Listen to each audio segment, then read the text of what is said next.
Out of your players, that's a super performance and a super result.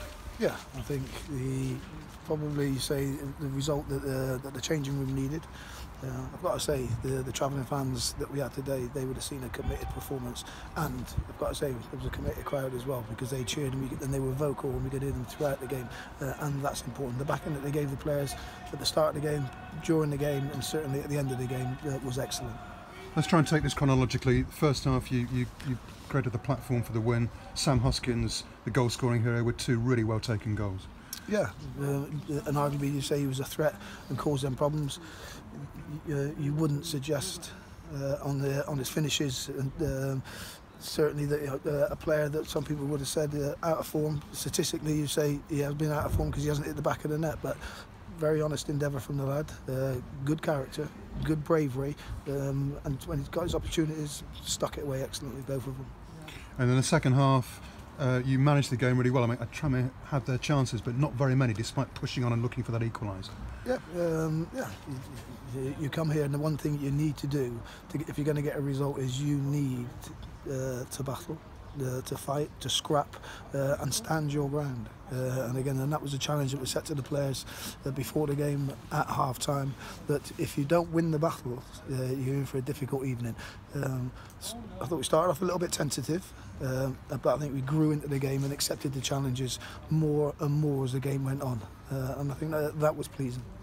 And a sense of relief about tonight's win, because it takes you 10 points clear of the bottom two. That's a nice cushion to have, isn't it, above the relegation places? Well, again, we want to win games, and it's important that we get results. And there's different ways of winning football matches today. Tactically, we set up to cause them problems.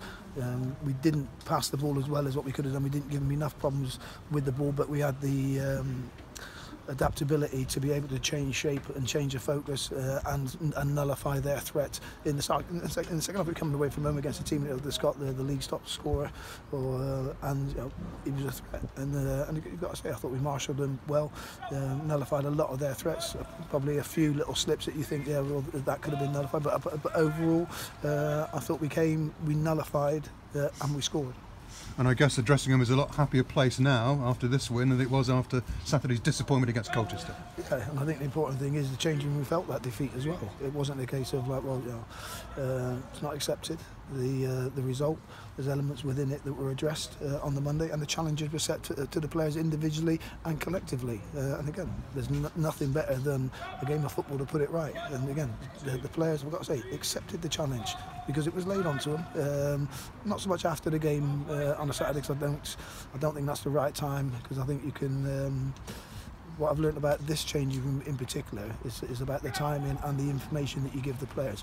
I'm very honest, but sometimes the emotions of it, straight after a game, especially after a 4-0 defeat, isn't the right time in my opinion.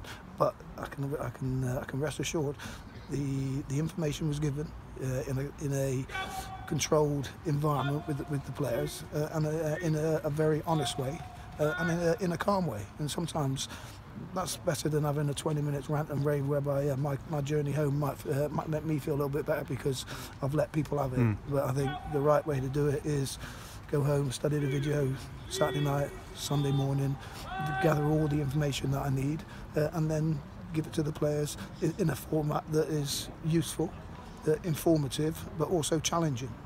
So with this dressing room, Keith, it's a question of biding your time before you talk about a defeat, before you discuss something that's perhaps gone wrong.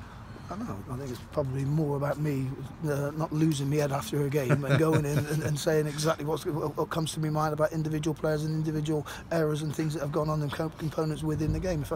I've done it before, and yeah, I've got to say it probably made me feel a lot better for 15-20 minutes after the game, and then you reflect on the Sunday knowing that you've got a game on a Tuesday, and you think somebody that you just absolutely give both barrels to, then you've got to get that person up and get him to run through a brick wall for you and for the shirt and for the football club.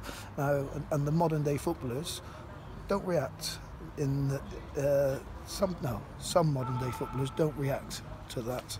They need a more measured approach, more information, better information, but what they will always get from me is honesty and the truth.